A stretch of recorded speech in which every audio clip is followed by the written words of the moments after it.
நான் உயிரோட தான் இருக்கேன், எல்லாரும் நம்புங்க நம்புங்கன்னு நெதன்யாகு கடந்து கதறாரு. எனக்கே சிரிப்பு தான் வருது.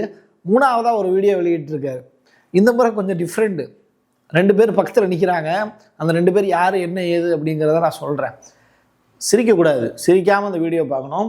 அதே நேரத்தில் இவரை ஏங்க போட்டு அழுக வச்சுக்கிட்டு, ஐயோ ஸ்டாமர் போட்டு அழுகிறாரு, கண்ணீர் வடிக்கிறாரு. யூகேவினுடைய பிரைம் மினிஸ்டருங்க அவர் ஏன் கண்ணீர் வடிக்கிறாரு? அடிக்கிறான். ஏகப்பட்ட இன்ஃபர்மேஷன் உள்ளே இருக்குது, மிஸ் பண்ணாமல் பாருங்கள். வாங்க பார்க்கலாம் உறவுகளே. இது பிரசாத் சிக்னேச்சர். உங்களுடைய தொழில் சம்பந்தமான விளம்பரங்களை நமது சேனலில் ஒளிபரப்ப உங்களுக்கான அருமையான வாய்ப்பு. சென்னையோட மற்றொரு அடையாளம் M1 மொபைல் ஷோரூம். உலகத்தரம் வாய்ந்த மொபைல்களை உள்ளூர் சந்தையில் கம்மியான ரேட்டுக்கு, அதுவும் ஆஃபரோடு கொடுக்குறாங்க. வாரண்டியோட கேரண்டியும் கன்ஃபார்ம். எல்லா டைப் ஆஃப் மொபைலும் இங்கே வாங்கலாம். ஆன்லைன்லேயும் இருக்குது, ஆஃப்லைன்லேயும் வாங்கிக்கலாம். தொடர்புக்கு 7305258665 இந்த நம்பருக்கு காண்டாக்ட் பண்ணுங்கள். துபாயில் இன்னைக்கு அதிகாலையில் ஏற்பட்டு இருக்கக்கூடிய அந்த எண்ணெய் கிணறு மீதான தாக்குதல் ஏர்போர்ட்டுக்கு பக்கத்தில் நிகழ்ந்து, இதன் காரணமாக துபாயினுடைய ஏர்போர்ட் அப்படிங்கிறது அடுத்த அறிவிப்பு வரும் வரைக்குமே மூடப்படும் அப்படிங்கிற அனௌன்ஸ்மெண்ட்டை கொடுத்துட்டாங்க. நிறையா பேர் என்னுடைய உறவுகள் கூட துபாயில் இருந்து சென்னை வர வேண்டிய பிளான்லாம் இருந்தது. பட் அது தள்ளி போயிருக்கு. சீக்கிரமே அவங்களும் சேரணும் அப்படிங்கிற ஒரு நல்ல விஷயத்தை எதிர்பார்க்கலாம்.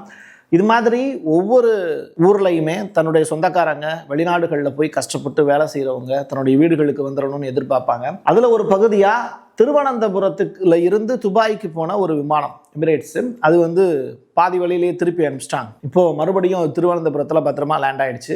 அடுத்ததாக எப்போ அறிவிப்பு வரப்போகுதுன்னு தெரில. இந்தியாவினுடைய வெளியுறவுத்துறை அமைச்சர் ஜெய்சங்கர் அவர்கள் ஒரு முக்கியமான ஸ்டேட்மெண்ட் ஒன்று சொல்லியிருக்காரு. போர்வை எதுவும் பொத்திட்டு நாங்கள் வர்றதுக்கு தேவையில்லை அப்படின்னு. சரியா? எங்கிருந்து ஹார்மோஸ் ஜலசந்தியை கடக்கிறதுக்கு, ஸ்ட்ரெயிட் ஆஃப் ஹார்மஸை கடக்கிறதுக்கு நாங்கள் ஒன்றும் போர்வை பொத்திட்டு மறைஞ்சிட்டு வாழணும் அப்படிங்கிற அவசியம் இல்லை. வி ஆர் வாரியர்ஸ் அப்படின்னு தான் சொல்லலை. மற்றபடி ஒவ்வொரு கப்பல் இயக்கமுமே ஒரு தனிப்பட்ட நிகழ்வு அப்படிங்கிற ஸ்டேட்மெண்ட்டை பதிவு செஞ்சுருக்காரு. பேச்சில் நம்ம இந்தியாக்காரங்களை விட்டால் வேறு ஆளே கிடையாதுப்பா. அதே நேரத்தில் டெக்ரானுடனான புதுடில்லி பேச்சுவார்த்தைகளை பாராட்டினார். தப்பாக சொல்லிட்டேன்ல, தமிழை வாயை வச்சே வாழ்ந்துருவான் அப்படின்னு சொல்லுவாங்க. இவரும் தமிழ்நாடு அப்படின்னு தான் சொல்லிக்கிறாங்க. நம்ம தேடணும் அவர் யார் என்ன ஏதுன்னு.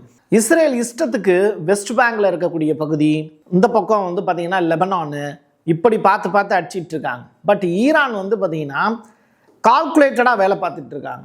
அதுவும் ஈரானுடைய ட்ரூ ப்ராமிஸ் 4 இருக்குல்ல, அதில் 55th வேவ்ல ஒரு பெரிய அட்டாக்கை நடத்தியிருக்காங்க. டெல்லவீவ் பிளஸ் பென்குரியன் இந்த விமான நிலையத்தினுடைய பகுதிகள் எல்லாத்தையும் உடச்சிட்டாங்க. இஸ்ரேலுடைய விண்வெளி தொழில்களின் இந்த IAI வசதிகள்லாம் இருக்குல்ல, விண்வெளி ஆயுத உற்பத்தி மையங்கள் மீது தாக்குதல் நடந்திருக்காங்க. கடற்படை ஆதரவு நடவடிக்கை பக்ரைன்ல ஜுஃபயர் அப்படின்னு சொல்லுவாங்கல்ல, அந்த இடமும் இப்போ டார்கெட்டுக்கு உள்ளாகும் சொல்லியிருக்காங்க. ஷேக் இஷா விமானத்தளம் உடச்சிருவோம் அப்படின்னு மிரட்டியிருக்காங்க. இப்படி ஈரான் என்ன பண்ணுறாங்கன்னா, இஸ்ரேலுடைய அந்த கட்டடங்கள் மட்டுமல்ல, அவங்களுடைய கட்டுமானங்கள், விவசாய துறை சார்ந்த நிகழ்வுகள், அவங்களுடைய அஃபீஷியல் பில்டிங், இப்படி பார்த்து பார்த்து உடைக்கிறாங்க. இஸ்ரேல் ஒன்றும் பெரிய நாடுலாம் கிடையாது. ஒட்டுமொத்தமாகவே நம்முடைய ஒரு சின்ன ஒரு நகரம் இருக்குதுன்னு வச்சுக்கோங்களேன், தமிழ்நாட்டில் அந்த சைஸ் தான் இருக்கும். அதை உடைக்கிறது அழிக்கிறதுங்கிறது ஈரானுக்கு பெரிய விஷயம் கிடையாது. இன்னும் 4 நாள் போர் நடந்ததுன்னா இஸ்ரேலுங்கிற நாடு உலக மேப்பில் இருக்காது. அமெரிக்கா சொல்கிறத வேற எந்த நாடுகளுமே மதிக்கலை. நேட்டோவில் அங்கத்தினராக இருக்கக்கூடிய நாடுகள் எல்லாம் பின்வாங்கிட்டாங்க. அது ஏன் பின்வாங்கினாங்க, என்னென்ன ஸ்டேட்மெண்ட்லாம் சொல்லியிருக்காங்கன்னு நான் வரிசையாக சொல்கிறேன். ரொம்ப ரொம்ப முக்கியத்துவம் வாய்ந்த விஷயங்கள் அது எல்லாமே. ட்ரம்பினுடைய ஆதிக்கம் முடிஞ்சிருச்சு அப்படிங்கிற மாதிரியான வார்த்தைகள். ஆனால் ஒரே ஒருத்தவங்க மட்டும் இப்போது ட்ரம்ப் சொல்கிறத கேட்குறாங்க. ஜப்பானுடைய பிரைம் மினிஸ்டர் டகாய்ச்சியும். தரைவழி படையெடுப்புக்கு அமெரிக்காவும் இஸ்ரேலும் தயாராகி வருகிறது அப்படின்னு சேனல் 14 இஸ்ரேலில் இருக்காங்கல்ல, அவங்க ஒரு அனௌன்ஸ்மெண்ட்டை கொடுக்குறாங்க. இதை பார்த்து எனக்கு சரியான சிரிப்பு. இவங்களே ஏற்றி விட்டு அமெரிக்காவை அடிவாங்க வச்சுக்கிட்டு இருக்காங்க அப்படிங்கிறது தான் தெரிஞ்சுது. அடுத்து ஈரானில் தரைவழி நடவடிக்கை நடக்க போகிறதா சொல்கிறாங்க. எதை வச்சு அவங்க அந்த செய்தி போட்டிருந்தாங்கன்னா, ஜப்பான் படை இருக்குல்ல, 2 நாளைக்கு முன்னாடியே ஜப்பானில் இருந்து அவங்க கிளம்பிட்டாங்க. 2500 மெரைன் வீரர்களோட கிளம்பினாங்க. இப்போது அதில் 31வது யூனிட்டு டைரெக்டாக கடற்படையில் இருந்து தரைப்படைக்கு கப்பல்லேருந்து குதித்து மாறிடுவாங்க. சரியா?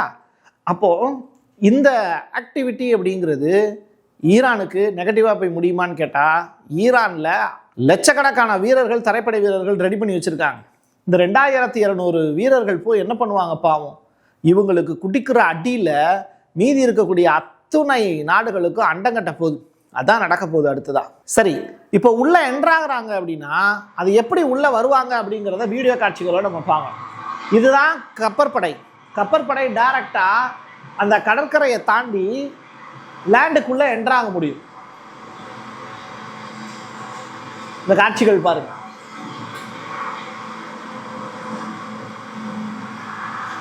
தரையிலேயே அது ஒரு மெர்கட்டவா டேங்க் மாதிரி ரன் ஆயிட்டு இருக்கு. இஸ்ரேல்ல இருக்கிறவங்கெல்லாம் யூதர்கள், அவங்க கிறிஸ்தவர்களுக்கு எதிரானவர்கள் அப்படின்னு தான் சொல்றாங்க. அதை மெய்ப்பித்து காட்டக்கூடிய வகையில் லெபனானில் இருக்கக்கூடிய கிறிஸ்தவ பகுதி மீது ஒரு பெரிய அட்டாக்கை ஐடிஎஃப் நடத்தினாங்க. சின்னாபின்னமாக அது சிதறிடுச்சு. ஒரு கத்தோலிக்க பள்ளியும் அழிக்கப்பட்டுச்சு. ஆர்டி நியூஸ் அதை உறுதிப்படுத்துகிறாங்க. நபாத்தியா நகரில் நடத்தப்பட்ட ஒரு தாக்குதலில் ஒரே குடும்பத்தை சேர்ந்த 7 உறுப்பினர்கள் கொல்லப்பட்டாங்க. இது எல்லாமே ஆள் இல்லாத ஒரு இடத்துல இஸ்ரேல் பொதுமக்கள் மேலே தாக்குதல் நடத்தி தான் கொண்டிருக்காங்க. அவங்க போரே பண்ணலை. ஸ்டாமர் அழுதுருக்காருன்னு ஒரு செய்தி சொன்னேன்ல, ஏன் அழுதாரு அப்படிங்கிறத இப்போ கிளியர் கட்டாக சொல்கிறேன். சர்வதேச எண்ணெய் மற்றும் எரிவாயு சந்தைகளுடைய ஏற்ற இறக்கங்கள் நிறைந்த சவாரியில் இருந்து நம்ம விடுபடணும். முதல்ல அதுக்கு இப்போ உடனே வாய்ப்பு இருக்கா அப்படின்னு கேட்டால் கிடையாது. உள்நாட்டிலேயே நம்ம தற்சார்பு பொருளாதாரத்தில் சிறந்து விளங்கணும். அதற்கான வாய்ப்பு யூகேல இருக்கான்னு கேட்டால் அதுவும் கிடையாது. அப்படி ஒரு வாய்ப்பு வர்ற வரைக்கும் நம்ம புட்டின் மற்றும் ஈரானில் இருக்கக்கூடிய அயத்துல்லாக்கள் இருக்காங்கல்ல, அவங்க கிட்ட இருக்கக்கூடிய எரிசக்தி பாதுகாப்பை நம்பி தான் நம்ம வாழ்ந்தாக வேண்டிய தேவையே இருக்கு. இதுதான் இன்னைக்கு இருக்கக்கூடிய உண்மைன்னு சொல்லி மனுஷன் ஃபீல் பண்றாரு. இப்போ ஃபீல் பண்ணி என்ன பிரயோஜனம்? நான் சொன்னா நம்ப மாட்டீங்க. அதான் ப்ரூஃபோட கொண்டு வந்திருக்கேன் பாருங்க. Is always the national interest, and so we have been clear and consistent in our objectives throughout this conflict. First, we will protect our people in the region. Second, while taking the necessary action to defend ourselves and our allies, we will not be drawn into the wider war. And third, we will keep working towards a swift resolution. Okay. Strait of Hormuz. Oil வாங்குறதுக்கு எங்கள்கிட்ட காசு இல்லை. எங்களுடைய மக்கள்லாம் கஷ்டப்பட்டுட்டு தான் இருக்காங்க. ஃப்ரீயாக வேணால் காசு கொடுத்து வாங்குறதுக்கு வாய்ப்பு இல்லாமல் இருக்கும். இது இலவசமாக கிடைக்குமா அப்படின்னு ட்ரை பண்ணியிருப்பாங்க நிறையா பேர். அது ஒரு பக்கம் இருக்கட்டும். ஆனால் இந்த ஹார்மோஸ் நீரிணை வழியாக செல்வதற்கு பாகிஸ்தானிய எண்ணெய் கப்பலுக்கு இப்போ அனுமதி கிடச்சிருக்கான். ஈரானை சாராத ஒரு எண்ணெய் கப்பலான கராச்சி, பாகிஸ்தானில் இருக்கக்கூடிய கப்பல், அது இப்போது ஸ்ட்ரெய்ட் ஆஃப் ஹார்மஸை கடந்து பாகிஸ்தானுக்கு போயிருக்கு. பாகிஸ்தான் மக்கள் நிம்மதி பெருமூச்சில் இருக்காங்க. எனக்கு ஒன்றும் புரியல. மிலிட்ரி மீது தான் டைரக்ட் அட்டாக்கை நடத்தணும். ஆனால் இஸ்ரேல்காரங்களும் அமெரிக்காக்காரங்களும் ஸ்கூலு, காலேஜு, பாரம்பரிய கட்டடங்கள், பொதுமக்கள் இதையே டார்கெட் பண்ணி அடிக்கிறாங்க. அப்போ இவங்களுடைய இலக்கு என்ன அப்படின்னா, இந்த ஒரு படத்தில் ஸ்பைடர்னு ஒரு படம் நினைக்கிறேன், அதில் எஸ்.ஏ. சூர்யா பார்த்தீங்கன்னா இன்னொருத்தன் அழுகிறத பார்த்து சந்தோஷப்பட்டு அப்படியே சிரிச்சுக்கிட்டே இருப்பார் இல்லையா? அதில் தான் அவருக்கு ஒரு சந்தோஷம் இருக்கும். அது மாதிரியான சைக்கோ புத்தியுடையவங்க தான் இந்த மாதிரியான வேலையை செய்வாங்க. ஷகூத் கொமைனி அப்படிங்கிற ஆண்கள் பள்ளி மீது தான் விடியற் காலையில் இன்றைக்கி அட்டாக் பண்ணியிருக்காங்க. ஸ்கூல்லாம் லீவ் விட்டாங்க, ஒன்றும் ப்ராப்ளம் இல்லை. பட் கட்டடங்கள் டேமேஜ் ஆகிடுச்சு. படிக்கக்கூடிய பிள்ளைங்க அவங்களுடைய எதிர்காலம் எங்கே உட்காந்து படிப்பாங்க? அதுதான் கொஸ்டினாக ரைஸ் பண்ணுறோம். ஸோ ஈரானிய ஊடகங்கள் வான்வெளி தாக்குதல் நடத்தியிருக்காங்க அப்படிங்கிற செய்தியை வெளியிட்டிருக்காங்க. கோழி உயிரோடு தான் இருக்குது அப்படின்னு நீங்கள் நினைக்கலாம். ஆனால் கழுத்தை பிடிச்சி வச்சுருக்காங்க. நீங்கள் உயிரோடு இருக்குது அப்படின்னு சொன்னால் கொன்றுவாங்க. இல்லை நீங்கள் உயிரோடு இல்லை அப்படின்னு சொன்னால் அந்த கழுத்தை அப்படியே வச்சுருப்பாங்க. இதுதான் இன்றைக்கி இருக்கக்கூடிய நெதன்யாகு ஐயா அவர்களுடைய நிலைமை. சரி, 3வது வீடியோ வெளியிட்டிருக்கேன். ஒரு பீரியடில் ஒரு சினி ஆர்டிஸ்ட் ஒருத்தவங்க இருக்காங்க. அவங்க தமிழ்நாட்டுக்காரவங்க தான். டிவி சேனலில் அவங்க இறந்து போயிட்டாங்கன்னு தொடர்ச்சியாக ஒரு 2-3 தடவை செய்தி டெலிகாஸ்ட் பண்ணிட்டாங்க. நான் உயிரோடு இருக்கேன் அப்படின்னு சொல்லி ஒரு வீடியோவை வெளியிட்டு போட்டாங்க. இது மாதிரி தமிழ்நாட்டில் நான் ஜேர்னலிஸ்ட்டாக ஒர்க் பண்ணுற காலகட்டத்தில் சேட்டலைட் சேனலில் அரங்கேறக்கூடிய விஷயம். அவங்க கரகாட்டன்காரன் அப்படிங்கிற படத்தில் கூட நடித்தவங்க, ஹீரோயின். சரி, அவ்வளோதான் என்னால் சொல்ல முடியும்.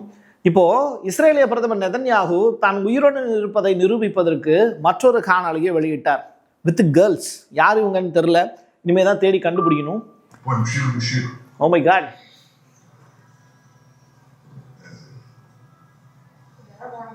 இப்போ சொல்லுங்க, இது ஏஐயா இல்லையான்னு? பழைய வீடியோன்றுவாங்க. அடுத்து பாவம் அந்த மனுஷன் உயிரோட இருக்காரா இல்லையான்னு தெரியாம இப்போ அவரை பற்றிய விஷயங்கள் நான் உயிரோட தான் இருக்கேன்னு அவரே கடந்து கதறிக்கிட்டு இருக்காரு. பாப்பா என்ன ஆகுது அப்படின்னு. அடுத்ததா ஒரு பெரிய அட்டாக் ஒன்று ஐஆர்ஜிசியினுடைய ஹெட் குவார்ட்டர்ஸில் நடத்தியிருக்காங்க. இந்த அட்டாக் வந்து இருக்கிறதுலையே ஈரானில் நடத்தி இருக்கக்கூடிய ரொம்ப காட்டமான ஒரு அட்டாக் மாதிரி பார்க்கப்படுது.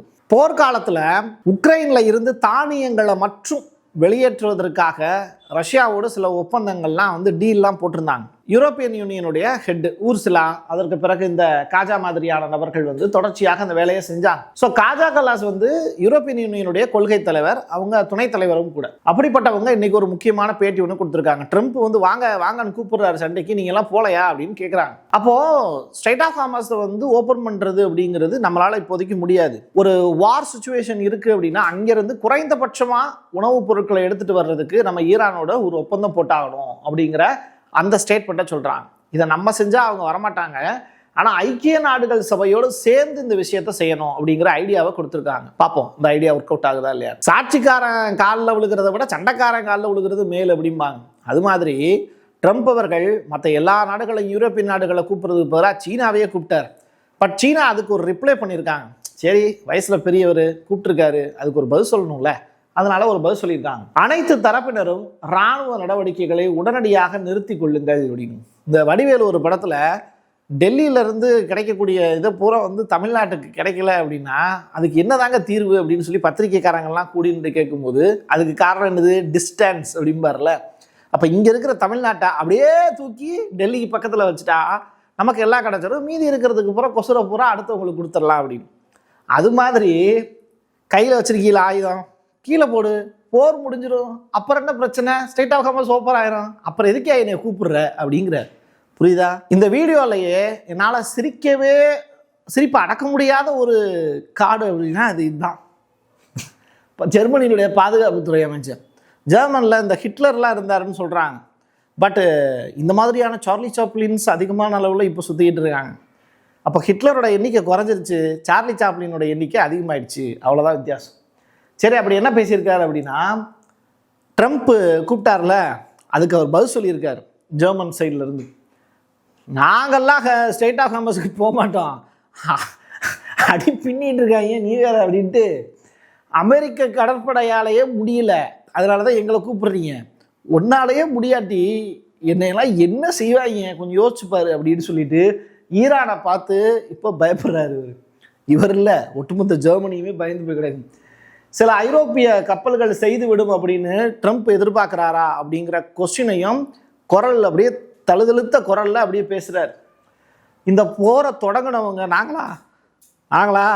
நாங்களே இல்லை அப்படின்னு, சரி கையை மற அப்படின்னு சொல்லிட்டு கையெல்லாம் நடுங்குது அப்படிங்கிற அளவுக்கு தான் பாவம் பாதுகாப்புத்துறை அமைச்சரான். அவருக்கே இங்கே பாதுகாப்பு இல்லை. இப்போ ட்ரம்பினுடைய நிலைமை என்ன தெரியுமா, நிராயுதபாணியாக நின்றுட்டு இருக்காரு. இந்த நெட்டிசன்கள்லாம் நிறையா அவருக்கு வந்து பார்த்திங்கன்னா அந்த வருத்தமாக தான் இருக்குது. ஆனால் அமெரிக்காவில் இது சகஜம்தான். டயப்பர்லாம் போட்டு விட்டு அவருக்கு வந்து பாதுகாப்பாக அவரை வச்சுருக்கணும் அப்படின்னு சொல்லிட்டு நினச்சி நிறையா பேர் வந்து அது மாதிரியான கார்ட்ஸ்லாம் போட்டு விட்பாங்க நெட்டிசன்கள். இப்போதைக்கு அவருக்கு அது அதிகமான அளவில் தேவைப்படும். ஏன்னா இந்த மாதிரி அவங்க பேசினாங்கன்னா அவர் சங்கடப்படுவார்ல, அதுதான் அங்கே நடந்துக்கிட்டு இருக்கு. அவரை விரைவில் சங்கடப்படுத்த முடியாத அளவிற்கு ஈரான் சிறப்பான ஒரு சீஸ் ஃபயரை வேகமாக கொடுத்தா இவங்கெல்லாம் வாழுவாங்க, வாழ விடுங்கள் ஐயா அப்படின்னு தான் சொல்ல வேண்டியது இருக்கு. என் கையெழுத்து என் மக்களுக்கான உறவுகளை மீண்டும் ஒரு பதிவில் சந்திக்கலாம். நன்றி, வணக்கம். உங்களுடைய தொழில் சம்பந்தமான விளம்பரங்களை நமது சேனலில் ஒளிபரப்ப உங்களுக்கான அருமையான வாய்ப்பு. சென்னையோட மற்றொரு அடையாளம் M1 மொபைல் ஷோரூம். உலகத்தரம் வாய்ந்த மொபைல்களை உள்ளூர் சந்தையில் கம்மியான ரேட்டுக்கு அதுவும் ஆஃபரோட கொடுக்குறாங்க. வாரண்டியோட கேரண்டியும் கன்ஃபார்ம். எல்லா டைப் ஆஃப் மொபைலும் இங்கே வாங்கலாம். ஆன்லைன்லேயும் இருக்குது, ஆஃப்லைன்லேயும் வாங்கிக்கலாம். தொடர்புக்கு 7305258665 இந்த நம்பருக்கு காண்டாக்ட் பண்ணுங்க. Prasad signature media broadcasting private limited. நீங்க நியூஸ் ரீடரா மாறணுமா, கண்டென்ட் கிரியேட்டரா உருவாகணுமா, சேட்டலைட் சேனல்ல ரிப்போர்ட்டரா வேலை பார்க்கணுமா, டாக்குமெண்ட்ரி மேக்கிங்ல இருந்து ஜேர்னலிசம் பற்றிய முழுமையான பயிற்சி பெற உங்களுக்கான அருமையான வாய்ப்பு. எங்களை தேடி வாங்க. ஆன்லைன் மற்றும் நேரடி பயிற்சி வகுப்புகளும் சர்டிபிகேட் கோர்ஸாவே கத்துத்தரும். மீடியா துறையில் 10 ஆண்டுகளுக்கு மேல அனுபவம் உள்ளவர்கள் பயிற்சி கொடுப்பார்கள். வாய்ஸ் ஓவர் தொடங்கி வாய்ஸ்லெஸ் பீப்புளுக்காக உங்களை சிறந்த ஜேர்னலிஸ்டா உருவாக்க வேண்டியது எங்களோட பொறுப்பு. ஸ்கூல்ஸ் அண்ட் காலேஜஸ்ல ஜூனியர் ஜேர்னலிஸ்ட்ங்கிற பேர்ல ஒர்க் ஷாப்பும் கண்டக்ட் பண்ணி கொடுக்கிறோம். மோட்டிவேஷனல் ஸ்பீக்கரா கடந்த 15 ஆண்டுகளா கல்வி நிறுவனங்களுக்கு நிகழ்ச்சிகளும் நடத்தி தரோம். தொடர்புக்கு 9944790333 94493594 prasad signature@gmail.com.